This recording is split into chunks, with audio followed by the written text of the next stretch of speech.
Welcome back to Next Gen Console Watch, our show following all the news and rumors on the PlayStation 5 and Xbox Series X. I'm Daemon Hatfield, and as always, I am joined by Ryan McCaffrey, host of IGN's Xbox podcast, Podcast Unlocked. What's happening, Daemon? Just recording a show about PS5 and Xbox Series X. And Jonathon Dornbush, host of IGN's PlayStation podcast, Podcast Beyond. Beyond, is that what we're doing? I should have checked in before we recorded. Cool. That's what we're doing. Well, fret not. I've got a whole show planned out, a bunch of really hard-hitting, serious questions to ask both of you. I'm going to pull no punches. As everyone is aware, Gamescom is upon us. After taking a few years off for an in-person event, Gamescom is back in person in Cologne, Germany next week. You're going to be able to catch all the game announcements on IGN.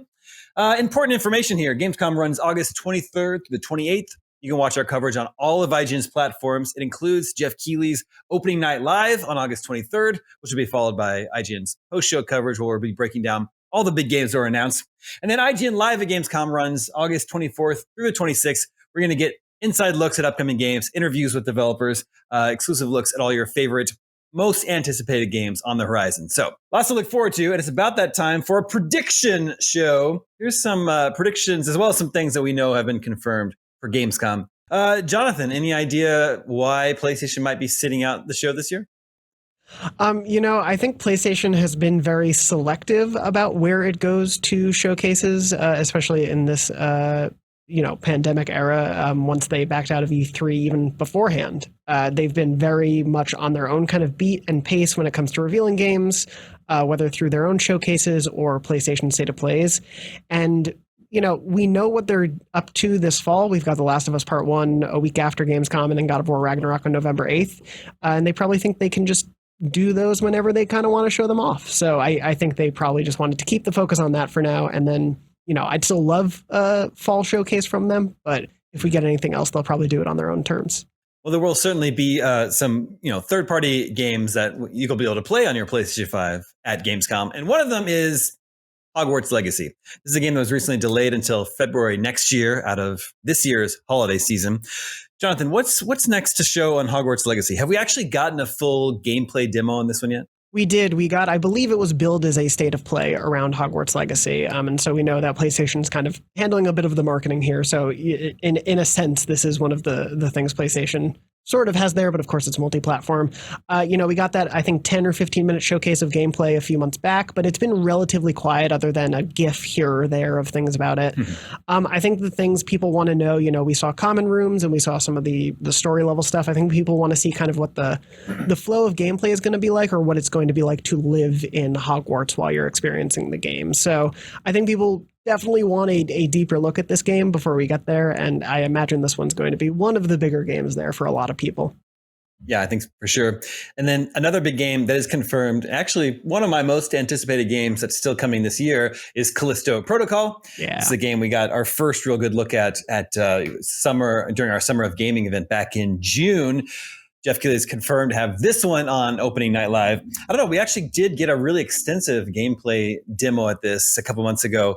Ryan, what do you think we might be seeing? What else is there to show to get people on board with this spiritual successor to Dead Space?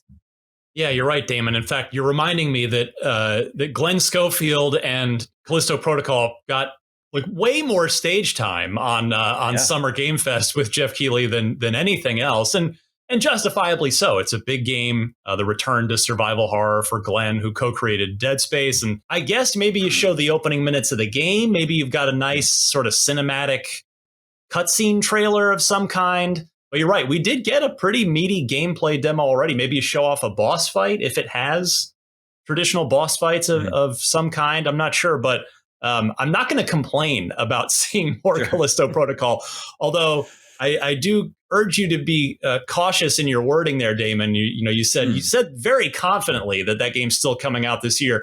Games have been dropping almost every day, left and right. Just you cross those fingers and toes when you say still coming out this year. Yeah, sure. I'll knock on wood for that one. That one is currently scheduled for December, so it's barely making the cut for a 2022 release in the first place. Ryan, we're going to get another look at High on Life next week at Gamescom. Yeah. Remind us what this one is. We saw this at an Xbox showcase earlier this year. Yeah, this was one of my most anticipated games, my most pleasant surprises out of Xbox's 90-minute game showcase from earlier this year. And yeah, it's Justin Roiland, the co-creator of Rick and Morty and Solar Opposites, making a comedic first-person shooter with a very Roiland-esque art style. If you've seen either of those shows, this game is going to look inherently familiar. You've got crazy talking guns. You've got goofy enemies. I don't know. There's something about this. It just looks fresh and new to me. And the idea of a comedy first-person shooter is not something that's really been done much at all, let alone done well in quite some time. I mean, we get comedies here or there from the Tim Schafers of the world, and we've got Monkey Island coming back, which in fact is going to be at Opening Night Live, Damon, although not a subject for this show since it's PC and Switch only, but that one's very near and dear to my heart. But Trover Saves the Universe was really funny. That was Squanch, which is the development studio that Justin Roiland started that is making High on Life.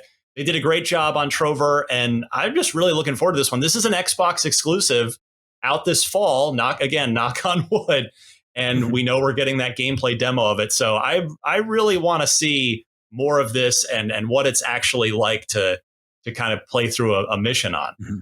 Another couple confirmations are Sonic Frontiers and then Goat Simulator 3. Another one, Ubisoft is confirmed to be attending. I don't think it's actually confirmed, what it might be showing. Of course, Ubisoft is finally releasing Skull and Bones this fall. Jonathan, anything else that you think Ubisoft might have up its sleeve, in spite of the fact that Ubisoft has its own showcase coming next month? Yeah, that's the really interesting angle to this, is that we're going to see them kind of take their own stage just a couple weeks after. So I wouldn't be shocked if it is only really focused on games we already know about. I think Skull and Bones is a great candidate there. Obviously, they did a big gameplay showcase when it first came out, but it's definitely a game that I think you've seen enough skepticism around just because of how long a tail of development it had, how sort of like public it was, up for debate whether that game was ever going to come out. I think showing that off again here is probably a good idea to give people another taste of a mission or something specific about the game, maybe high level gameplay to a certain extent. Another thing that may be there, and again, it's not for this show necessarily, but Mario and Rabbids, that comes out in October as well. And so that could very easily be part of the Ubisoft showing there. But I think any really big reveals for them are probably going to wait for their own Ubisoft Forward event. Okay, beyond the confirmed games, Ryan, with Xbox actually being in attendance this year, any sort of predictions from you or games that you would hope to see? Well, they're doing a 6-hour live stream, which I presume will be kind of Nintendo Treehouse style. And they've given out a partial list of games that will be at that, including High on Life, including Pentiment, which is the Josh Sawyer sort of narrative adventure from Obsidian. That's one I feel like is not getting talked about a lot as of yet. So leaving the confirmed list and the stuff that's not on it, the stuff I'm hoping to see, number one would be the sequel to the game behind me, Alan Wake 2. I would love to see something on that. I know it's not exclusive to Xbox. It's a multi-platform game, but I would be delighted to see a little more of Alan Wake 2. That is expected in 2023. I'm not super optimistic that's going to happen, but I'll give you a few others, Damon, that I am more optimistic that we might see something from at Gamescom next week from on the Xbox broadcast. And I'll start with the most not only high profile one, but also the one everybody's just rooting for. They've got the sentimental vote as well as just the raw talent behind them that inspires the confidence. And that's Stalker 2. The most interesting element of Xbox's extended showcase that they did a few days after their summer showcase was this really moving sort of development diary of sorts that profiled the development team in Ukraine that had been so directly and incredibly affected in such a horrible way by the war on Ukraine by Russia. And there were members of that development team that signed up to go fight to defend their country. And so we know that game is just 2023 at this point. I'm hoping that maybe this event, Gamescom, is one of the biggest stages in the world. It is Europe's E3, as it were. It always has been. And so I'm hoping maybe, given all of that perhaps we'll get a fresh look at Stalker 2 to see how it's been coming along since the turmoil that has literally come to the development team's doorstep. So that's one I'm really rooting to see. But if we don't see it, obviously it's understandable, and we'll see it when we see it. But I'd also like to bring up a game that we haven't seen anything really concrete from yet, but big name. It was in the Xbox showcase, Ark 2. All we have is the Vin Diesel trailer to go off of there. So perhaps Gamescom is a time to show a little bit more from that. And then I would say there's two more on my list that also both have the European ties, which I'm thinking, maybe a little home field advantage they show on their home turf. Number one is Everwild, which is from Rare. It's been shown a couple of times, but not in a while. It's been kind of floating out there for a while, but quiet for some time. And just maybe Gamescom could be the time where we see what's been going on with Everwild. A lot of potential there. And then finally, Damon, I would say a game that I think is going to be near and dear to both your heart and mine, Somerville, which is an Inside/Limbo-esque game from, not coincidentally, some former development team members that made Limbo and Inside. And Somerville, just it's still on the 2022 list. We haven't seen or heard anything concrete beyond that as far as dates, months, anything. But if that thing's still going to make 2022, Gamescom, again, being a European developer, Gamescom is probably the best and biggest venue for them to say something about that 2022 release if it's happening. Yeah, and there's another one that was affected by the war in Ukraine, Replaced. Another developer that was affected by the war and had to delay their game to 2023. That's another one that looks very, very cool. Agreed. But no Perfect Dark, huh? Maybe someday. Doesn't maybe seem someday. Like the time. Yeah, maybe we'll get someday there. I'll get to see Perfect Dark. Jonathon, anything else from you, even though PlayStation isn't attending, any other predictions or just games you'd hope to see? Yeah, it's a weird one. I think some of the biggest third-party stuff that we know PlayStation players are excited for, like Callisto and like Hogwarts, we know we're going to be there. So that's good news, and less good news for me to make predictions about. But, sort of the only other thing that I could think of is potentially some form of indies. PlayStation has been trying to put an increased focus on, it seems, this generation about indie coverage and spotlighting. And even if they're not there, letting some of those indies that we know are coming, whether it's a Little Devil Inside or a Season, which also got delayed. A game like A Little Devil Inside is, I believe, still set for this year technically. I could be mistaken there, but I think it might still be set for this year.